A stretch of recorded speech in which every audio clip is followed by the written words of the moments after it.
that, but yet our artistic response to it has been rather timid. And I think that I think it's the job, of us as filmmakers to reflect that world and to be as kind of bold and courageous and chaotic as the world is. Poi ho detto, se ci avete domande mi alzate la mano, ve la faccio fare. Cinema is going through major change, both artistically and as an industry. What do you see as the main challenge and opportunity in all of this? I think the main challenge is personal, more so than industry-wise. I think the main challenge is finding a way to tap into your unfiltered, raw voice, and then and commit that to the page or commit that to film. I think the biggest obstacle is the self-censorship, is that, when you're sitting there and you're writing and you go, nah, that idea is not good. I can't do that. What about, I can't do that. And it's the self-criticism and the self-censorship that I think has been instilled in a lot of, a lot of young writers and filmmakers. And I think you have to free yourself from that, and you have to write what you want and feel free to write what you want and know that the sky is the limit. And I think if you can surpass that hurdle, then you can make something that connects on a universal level. Always we ask, that to tell something about your beginning, because, we want to really that every young that approach whatever job they want to do, how they can begin, because sometimes they say, oh, this is impossible, I cannot do this is so difficult, how you can, begin also to fail at the beginning and then, maybe find your way, some suggested to the people that begin and maybe some that happen to you. It's interesting. I started out by, I didn't necessarily know I wanted to write and direct. I knew I liked writing, but I didn't know that that's what I would end up doing. So I went to go study acting, and I went to an acting school where I studied method acting in New York. And I was there, and I would spend all of this time working on these elaborate backstories for the characters. So they would say, well, I would say, well, what about Richard III? I'm going to do Richard III's childhood, and I would spend, months and months, pretending that I was Richard III and I was on a playground in elementary school, and I would do all this work, but I was afraid to do any scenes. And eventually I realized that the part that I loved the most about acting was all of the work and the preparation that goes into it. Once I'm on stage or once I'm in front of a camera, I start to freeze up. And so I ended up taking that idea of character work and applying it to writing. So after a little bit, I went to my teacher and I said, okay, look, I really like the class and I like everything that's happening here. I just don't want to go on stage. Could I possibly write for the other actors? So she allowed me to write, and then I started to kind of direct short pieces inside of that school. But I came from it was a very sort of play and stage-oriented background. When I, wrote my first film, which is a movie called Another Happy Day that premiered at Sundance, this is back in 2011, I had made this movie. It was very much of a family kind of, drama with some comedic elements, and it dealt with three generations of, of a family, a grandmother, a mother, and a son. And, I end up, shooting this movie. I take it to Sundance. It ends up getting in. It wins the writing award there, and it ends up selling to a company, gets put out in 2 theaters, and makes about $5. Makes no money, totally bombs. And what was interesting is after, and I shot it almost like a play. So it's, I've got 7 characters in one frame, and they're all talking, and it was the kind of theater background that I applied to it. So afterward, when I was trying to get jobs as working in commercials, they would always say, well, but look, you're not a visual director. You don't have any visual sort of experience, and if you look at your film, it's very sort of, it's very much like a play. So I ended up getting this chip on my shoulder about, okay, if I get a chance to direct again, I'm going to show them that I'm not just that, it's not just dry filmmaking. I'm going to make it visual, and I'm going to apply all of these things to it. And so it really, I think, built up this chip on my shoulder. And so by the time I was able to direct my second film, which is a movie called Assassination Nation, it was, it leaned very much into a visual world, and I was able to sort of combine the two. But that's just a little story. Fate un applauso perché questo vi ha raccontato un suo inizio. No, it's beautiful to share with you, some of the beginning, because when you're already famous, the people think that you born famous, but it's not like this. Everybody starts from something and have some. Always I try to make them understand this, and they have to challenge and not afraid to make a mistake, because everybody does. I want to understand, is there a film that changed you as a viewer? A film of the history of. Oh, that's a good question. I mean, there's I would say a lot of films, but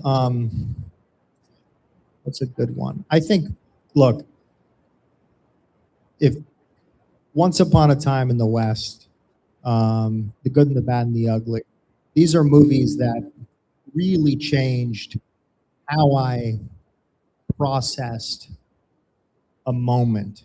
And I think that's what filmmaking really comes down to, is how do you move through time quickly when it's not interesting, and how do you expand time when it's fascinating? So the idea that, just the drawing of a gun could be stretched out into this opera, that you could take the kind of American cowboy idea and turn it into this operatic, sequence, I think was something that really opened my eyes.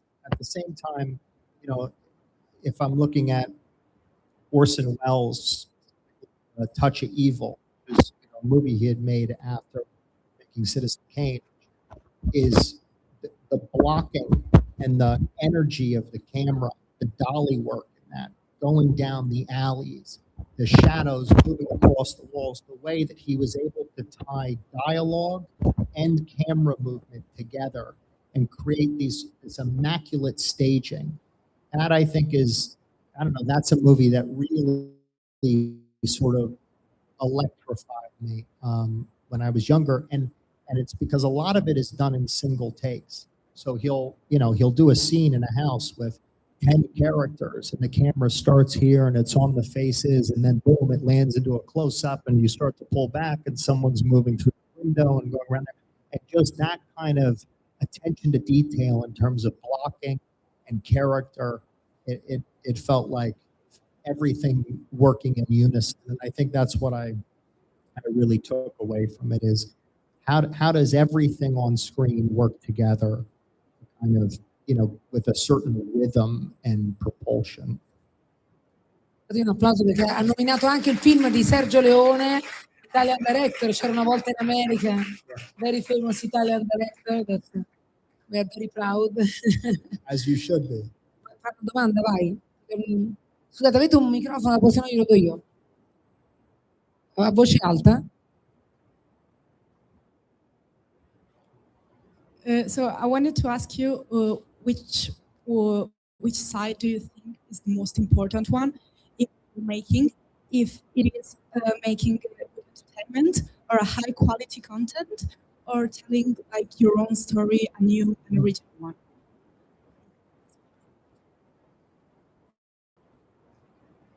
I think Aiuti col microfono con loro, grazie. I think that's a great question, because the answer summarize all of it together, I think you want to start with something specific, your own story, something that's authentic to you. Even if it's not your own story, something you can see yourself in. At the same time, you want the specific. The more specific it is, the more universal it is, the more it connects to everyone else. And on top of that, I think the medium of filmmaking is not, it's not something you're doing on your own. It's not painting. You're not painting a self-portrait. You're making something that people are going to want to watch amidst all of the other things out there in the world. So you've got podcasts, and you've got Instagram and TikTok and all this other noise and stuff. I think the fundamental question, and every filmmaker needs to ask themselves, is what is it about the story I'm telling that is going to be worth the audience's time? And I think you have to set that bar high, because we live in a world where there's so much noise and so much clutter. What would make you watch something? What is it that as an audience member, you go, you know what, I'm going to check that out. I think whatever that bar is, and I know it's high for you because it's high for all of us.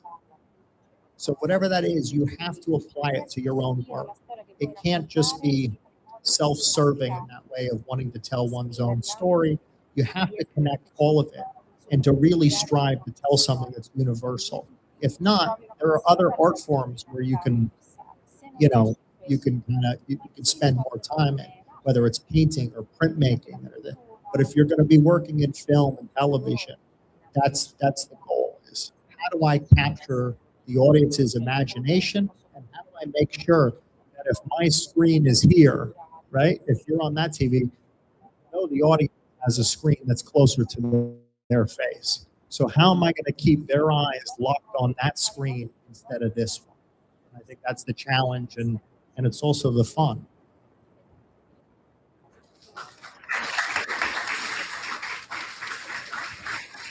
Ci sono altre domande? Vai, quella lei là dietro, vieni più avanti. I'm not sure if it was asked already, because some of us was late, unfortunately. But does it sometimes get emotionally tiring to shows that tackle such heavy, important topics as drug addiction, suicide? And if yes, how do you get past it? I don't know. It's an interesting question. It doesn't get tiring to me, because I think that if you could take these sort of dark moments in life and reveal them in an honest way, that it brings light to the audience. And so I think that's the challenge, and that's the gift of it, is transforming dark into light. But filmmaking is, and so I think because of that, I have more energy than I would if it was something that I didn't care as much about. If it was if it was just your sort of run of the mill kind of topic, or if I was doing a thing about a superhero, I feel like that would be more tiring to me, because I'd be like, okay, well, now he flies from here to there and he jumps from here to there, and so it's not as interesting to me on a human level. So I think that would be more tiring.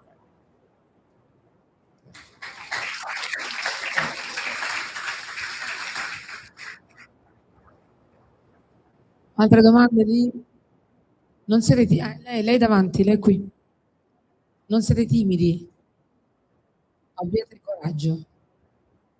Hi. I wanted to ask you, since your work has an incredible, powerful, almost hypnotic identity, I wanted to ask if when you're writing a script, do you already visualize the camera movements and color of the lighting, or does the project aesthetic only come to life and develop on set alongside your cinematographer or director of photography? That's a good question. I think when I'm sitting and I'm writing, I write the script, the visuals in mind, because I want the reader, person reading, to understand a little bit of what the world is going to look like. So I want to make it exciting for that reader. Now, with that said, so for instance, in Euphoria, the pilot episode, I knew I wanted Rue to take, these drugs. She's walking down the hallway, and suddenly the room starts to sort of spin. And I wanted to do this kind of modern day version of, Fred Astaire dancing on the ceiling. I wrote that into the script. I didn't necessarily know how to execute it, but I knew that was the general idea. Then, as we get together and you got your cinematographer, production design, everyone, if if you give your department heads the freedom to dream, and then they'll dream. And that's the beautiful part is our production designer says, well, why don't we just take the hallway and build it on a gimbal? We can actually do it practically. Going, great. Okay. So what about the other people in the hallway? Because we can't have it be an empty hallway. We need other people to be there. So we start thinking and we're talking about it.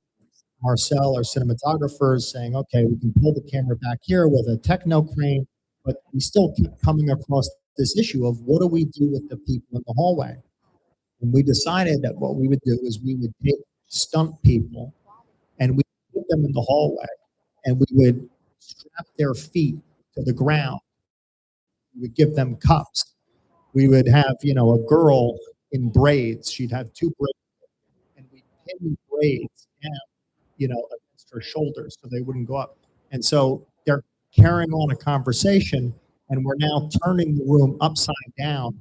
So they're just trying to look normal. Their hair is pinned down as the entire set is going this way and we're following Rue. And I think those are the things where you can have the spark of an idea about something visual, but you don't know how to pull it off until you get your team together and you really sit down. And, that's the beauty of filmmaking. It's that it's a collaboration with all of these, different people from different, walks of life, different countries, different, backgrounds, and they're all coming up together and going, what about this? Well, that's an interesting idea. And you throw it back, we'll do this, and you just keep building on top of each other's ideas. So, I don't know. I hope that answers the question.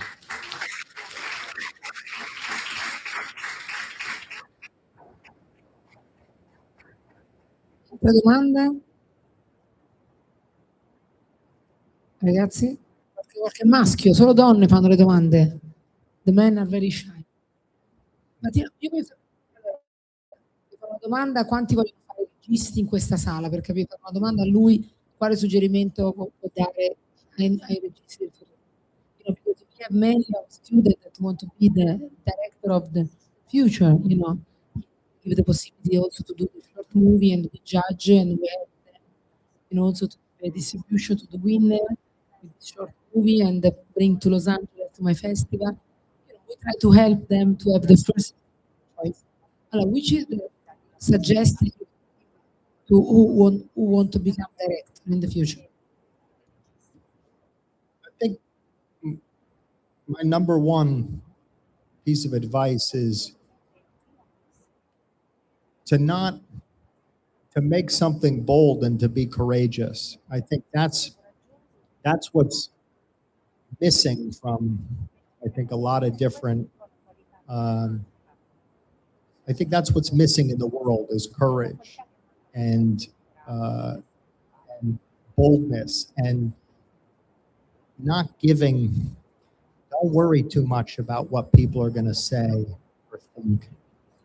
Worry more about whether they're going to be entertained and whether you're going to capture their attention. I think that's what really matters is, can you get their attention? Can you hold their attention? And don't give a shit about what people think. That's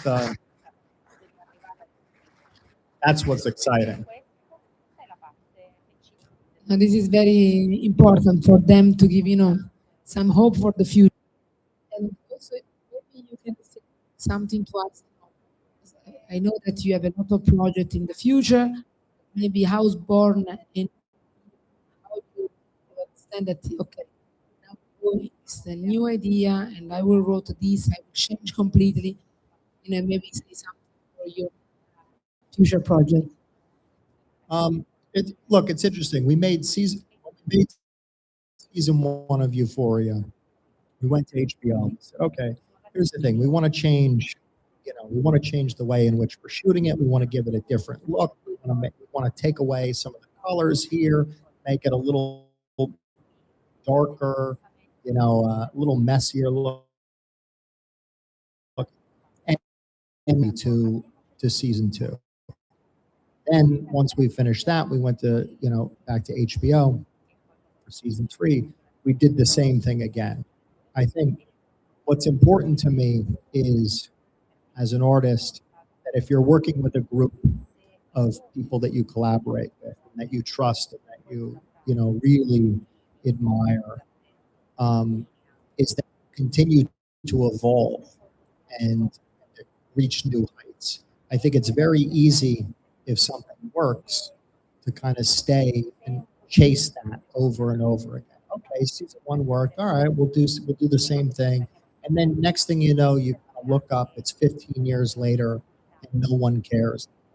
And you don't care anymore. And so I think the main thing is to not be afraid of the future, no matter what it is. If you and to not be precious. And I am this way as a writer. I sit down, I write 10 pages every day, no matter what. It doesn't matter if the pages are good. It doesn't matter if they're great. It doesn't matter. I just write and I continue to rewrite and rewrite. And I just treat it as if I'm going to work. It doesn't matter where I am in the world. I sit down, write 10 pages. And I think as soon as you start to unlock that creative spirit and the creativity, you start to get more and more courageous. You go, oh, well, that's interesting. That works. Well, what if I tweak this and tweak that, and then I can do this again? And so you just continue to build upon the courage that you put down every single day. And so, with Euphoria season 3, obviously the temptation is, oh, okay, well, let's just go and do it again, and and we'll do another version of it. And I think it was, our fear is that we would end up sort of repeating ourselves and chasing something. I'd rather make something that connects and then move on to the next thing. I'm very excited about what I'm working on next. I'm excited to move from, I've been in television for a little bit now, and I'm excited to move back to film. I just think film is a unique medium. The idea that you go in, you see a story, you watch it all unfold, you walk out, you got it all in one sitting. It's an important way of telling a story, and I'm excited to get back to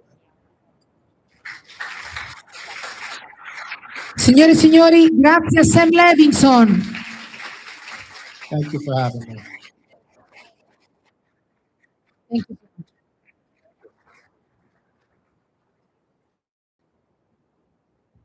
Thank you for having me.